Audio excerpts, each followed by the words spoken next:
கிராமத்தில் வந்து கடைசியாக தான் போவேன். எல்லாத்தையும் கேட்டுட்டு இன்னைக்கு முதல்ல அவசர அவசரமாக நான் ஒரு அப்பாயின்மெண்ட்டுக்காக போக வேண்டியதுனால நான் தனித்தனியாக பேர் சொல்ல முடியல.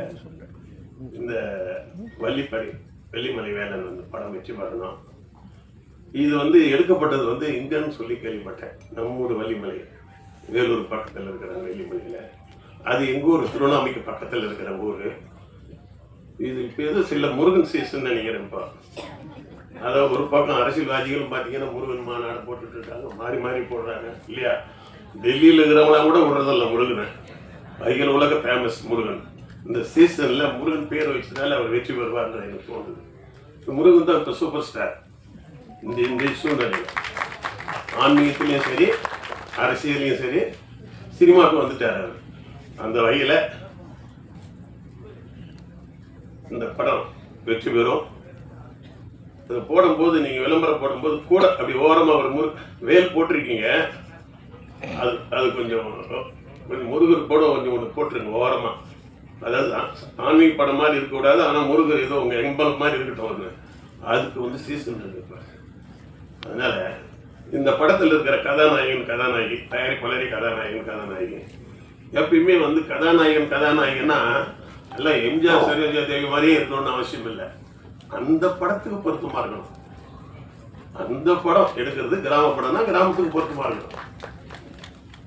சிட்டி படம்னா சிட்டிக்கு பொருத்தமாக இருக்கணும். உலக சுற்று வாலிபன் மாதிரி இருந்தால் எம்ஜிஆர் மாதிரி தான் இருக்கணும். இல்லைன்னா உலக சுற்றி பக்கத்துல வேஸ்ட்டு இல்லையா. அந்த மாதிரி வீரமாண்டி கட்டபொம்மன்னா சிவாஜி மாதிரி ஒருத்தருந்தாதான். அந்த மாதிரி இந்த படத்துக்கு ஏற்ற கதாநாயகி புதுசு மாதிரியே தெரியல. அதில் கூச்சம் இல்லாமல் நடிச்சிருக்காங்க, எல்லாம் பண்ணியிருக்காங்க. மற்றவங்களும் எல்லாருக்கும் இந்த டெக்னீஷியன்ஸ் எப்பயுமே என்ன பண்ணுவாங்கன்னாக்கா அந்த நடிகர்களை மட்டும் பாராட்டிட்டு டெக்னீஷியனை விட்டுருவோம். ஏன்னா அவங்க பின்னாடி இருக்கிறாங்க, அவங்க தான் ஏற்கிறவங்க, மரத்துக்கு வேறு மாதிரி அவங்க. அந்த கேமராமேன், எடிட்டர் மற்றும் அது இருக்கிற அனைத்து டெக்னீஷியனுக்கு என்னுடைய வாழ்த்துக்கள். இந்த படத்தை வந்து நீங்கள் வெளியிடும் பொழுது இப்போ பிஏ போட்டு அதிகமாக இருக்குது, ஹவுஸ்ஃபுல்லாக இருக்குது. இது தேட்டரில் கொண்டு வர்றது எப்படின்னு தான் பார்க்கணும். நம்ம ஆள் பாதி ஆடல் பாதின்னு சொல்லுவாங்க. ஒருத்தர் படம் பாதி தான், படம் எடுக்கிறது பாதி தான், ஆனால் அதை ப்ரொமோட் பண்ணுறது பாதி. சில ஆள் வந்து ஆள் பார்த்தீங்கன்னா ரொம்ப வீக்காக இருப்பான். அவன் ட்ரெஸ்ஸு, அவன் ஹேர் ஸ்டைலில் பார்த்தா எத்தனை பொண்ணு திரும்பிப்பாங்க அவனை. ஆள் சாதாரண ஆளாக இருப்பான். சில பேர் அழகாக இருப்பான், ட்ரெஸ் பண்ண தெரியாது, நடக்க தெரியாது, பேச தெரியாது. அந்த மாதிரி ஆள் பாதி ஆடல் பாதின்றது எந்த காலத்துலையுமே உண்டு. அந்த வகையில் படம் எடுத்தால் பாதி தான். இந்த படத்தை ப்ரொமோட் பண்ணுறது தான் நம்முடைய வெற்றி இருக்கு. இப்போ உதாரணத்துக்கு பள்ளிக்கூடத்தில் 6வது படிக்கிற பசங்களுக்கு ஒரு போட்டி வைப்பாங்க, 8 வரைக்கும் படிக்கிறவனுக்கு ஒரு போட்டி வைப்பாங்க, எஸ்எல்சி வரைக்கும் படிக்கிறவனுக்கு போட்டி வைப்பாங்க. அப்போ ஈஸியாக அந்த பசங்க ஜெயிச்சு வெளியில் வர்றதுக்கு நல்லா இருக்கும். 6லேருந்து எஸ்எல்சி வரைக்கும் எல்லாருக்கும் ஒரே மாதிரி ஓட்டு பண்ணி வச்சா அவன் வீக்காக இருந்தால் கூட எஸ்எல்சி படிக்கிறது தான் ஜெயிப்பான். 6வது படிக்கிறவன் என்னதான் ஒன்றாலும் அந்த பெரிய பசங்க கூட போட்டி போட முடியாது. ஒரு காலகட்டத்தில் இங்கெல்லாம் சில்லு ஜூபிலி படம் கொடுத்துவார் உதயகுமார்லாம். அவர் படம்லாம் தெரியும் உங்களுக்கு, நல்லா தெரியும் உங்களுக்கு. சார் இந்த இவர் பேரரசு, விஜயகாந்த் எல்லாருக்கும் நல்ல நல்ல படம் கொடுத்தாங்க. இவங்க படங்கள்லாம் மிகப்பெரிய வெற்றி பெற்றது. ஆனால் அதே அவங்கெல்லாம் இப்போ படம் எடுத்து ரிலீஸ் பண்ணால் கூட ஜெயிக்கிறது கஷ்டம். என்ன காரணம்? அப்போ நாங்கள் படம் எடுக்கும்போது என்ன இருந்ததுனாக்கா, பெரிய படங்கள் கூட 250 படத்துக்கு மேலே ரிலீஸ் பண்ண முடியாது.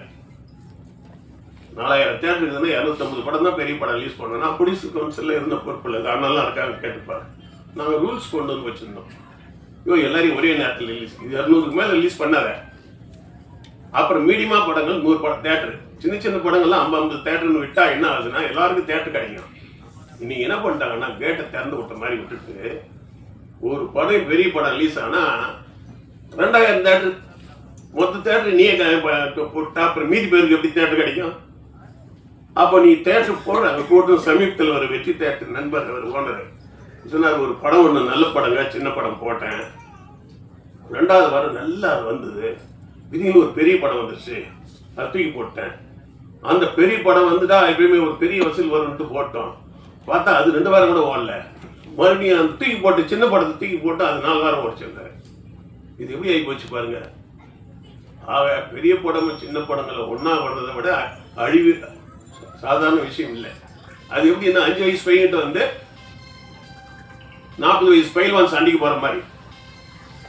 ஆக பெரிய படங்கள் வந்து நசுக்காம இருக்கணும்னா, ஒழுங்கா இருக்கணும்னா, கண்டிப்பா வந்து பெரிய படங்கள் சின்ன படங்கள் வெற்றி பெறணும்னா, பெரிய படங்கள் வேணான்னு சொல்ல, அது தனித்தனியா வரணும்.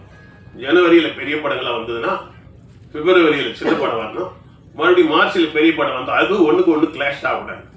இப்ப பெரிய படம் இந்த மாசம் வராது ரூல்ஸ் அப்படி இருக்குன்னா சின்ன படத்தை கூடுவான் தேட்டருக்காரன், அவனே வந்து தேட்டர் கொடுப்பான், அட்வான்ஸ் கொடுப்பான்.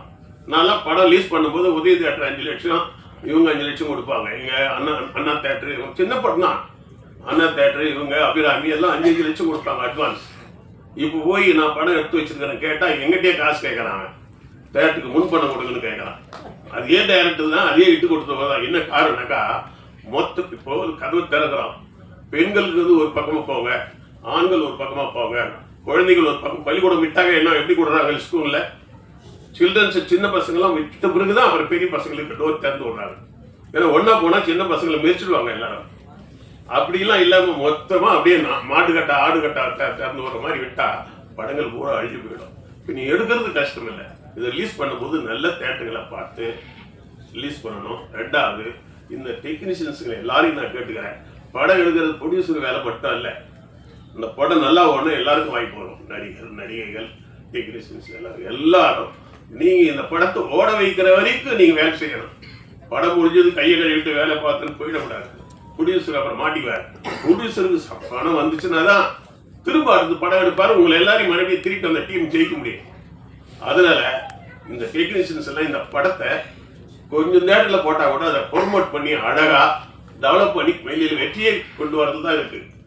பாதி தான் நீங்க ஜெயிச்சிருக்கீங்க படம் எடுத்ததில்ல, ஆனா இந்த காசை எடுத்தாதான் நீ வெற்றி பெற்ற மாதிரி அர்த்தம். ஆகவே இந்த காசை திருப்பி எடுங்க. இது மறுபடியும் எல்லா இடத்துலையும் பேசும்போது சொல்லுவேன், இந்த சின்ன படங்களை எப்பயுமே தூக்கி விட்டுருவாங்க பத்திரிகைகள் தான், அவங்க பருதா போட்டு தூக்கி விட்டுருவாங்க. அது அவங்களுக்கு ஒரு பாலிசி இருக்கு. பெரிய ஆளுங்கிட்ட சரி ஏதோ பெரிய பெரிய படம் எடுக்கிறீங்க கவர் கொடுன்னு வாங்கிக்குவாங்க, சின்ன ஆளுங்கிட்ட அதிகமாக டிமாண்ட் பண்ண மாட்டாங்க, தூக்கி விட்டுருவாங்க. ஏன்னா அவங்களுக்கு ஒரு ஐடியா இருக்குல்ல, என்னெல்லாம் சின்ன படங்கள்லாம் நிலை சொல்லி சுந்தராஜன் போன்றவர்கள்லாம் என் படத்தை பற்றி ரொம்ப அதிகமாக சொல்லி கூடுதலாகவே சொல்லிடுவார். எப்படி இருக்குதுனாக்கா சூப்பர் சூப்பர் பெரிய ஆளா போயிடுவாங்க ஓவரா சொல்லி படத்துக்கு வியாபாரம் உருவாக்கி விட்டுறாரு. இந்த பிஆர்ஓங்களோ பத்திரிகையாளர்களோ நினைச்சா சின்ன படங்களை புரூஸ் பண்ணலாம். இந்த படம் வெற்றி பெறணும், திரும்ப நீங்க படம் எடுக்கணும். ஒரு தடவை முதல் போட்டா திரும்பி அது முதல் வந்தாதான் அடுத்த படம் எடுக்க முடியும். ஒவ்வொரு தடவையும் முதல் போட்டுக்கிட்டுன்னு வச்சுக்கா போயிடுச்சுன்னா திரும்பி ஊர் பக்கமே போக முடியாது. வாங்கணும்லாம் கொடுக்கலாம், ஊர் பக்கம் சேர மாட்டோம். அந்த வகையில் இந்த படம் வெற்றி பெறணும், இது அனைவரும் நல்லா வரணும் அப்படின்னு கேட்டுக்கிறேன். தயவுசெய்து மன்னிக்கணும், நான் ஒரு அவசரமான வேலைக்கு போகிறதுனால தான் நான் ஆக்சுவலி வந்து கேட்க முடியல. எல்லாரும் பேசும் இருக்காங்க, எல்லாரும் பேசுவாங்க, நல்லா பேசுவாங்க. வெற்றி வணக்கம். எல்லாருக்கும் வணக்கம். நான் தான் மனஸ்வி.